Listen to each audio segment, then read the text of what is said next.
Pasca kejadian kebakaran, Pasar Cinde masih terlihat berantakan. Beberapa pedagang yang kiosnya terbakar mengaku alami kesulitan untuk berdagang sehingga mempengaruhi omset mereka saat ini.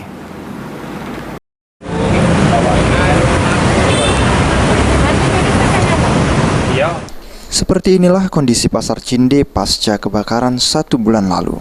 Terlihat bangunan Pasar Cinde masih dalam kondisi berantakan akibat puing-puing bangunan yang terbakar. Sementara itu dengan kejadian kebakaran, saat ini pedagang pun harus mengungsi ke bagian dalam Pasar Cinde, sehingga mereka bertumpukan dengan pedagang lainnya. Kondisi ini tentunya membuat pedagang alami kesulitan untuk berdagang, sehingga mempengaruhi omset dagangan mereka. Oleh karenanya, pedagang pun menginginkan agar Pasar Cinde dibangun kembali seperti dahulu, agar mereka bisa berdagang dengan layak kembali. Cepat dibangun, jadi kan kami bisa masuk lagi, minta dibersih, dibagusin lah pokoknya.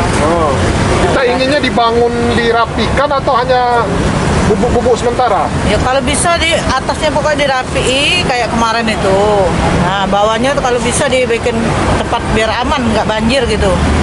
Ini kan kalau hujan banjir, becek semua itu. Jadi sejauh ini kita dengan ini kita berdagang di depan ini? Iya, terpaksa sementara. sini kita sementara. Yang pengen kayak cat dulu lagi, dibangun bagus, biar uang belanjanya layak, nyaman, kayak itu nah. Dibangun bagus yang cat pertama atau yang... Yang cat pertama, tidak mau yang cat penampungan cat ini. Ini kan jalan raya. Tidak mau yang penampungan, nak cat yang Cinde dalam. Cinde dalam, iya layak, tempat kami petak nian, kayak itu nah.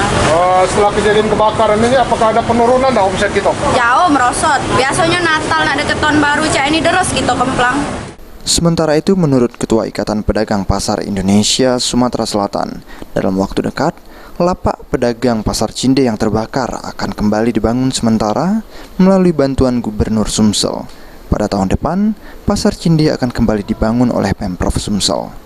Dan sekarang untuk sementara ini ada bantuan gubernur untuk perbaikan Pasar Cinde. Ini perbaikan sementara agar semua pedagang dapat kembali berjualan ya. Tadi kata Pak Sekda juga sudah disampaikan tahun depan akan dianggarkan untuk perbaikan permanen para pedagang. Akibat kebakaran yang terjadi 1 bulan lalu, setidaknya ada kurang lebih 31 pedagang yang kehilangan lapaknya sehingga mereka harus mengungsi. Firman Hidayat, PAL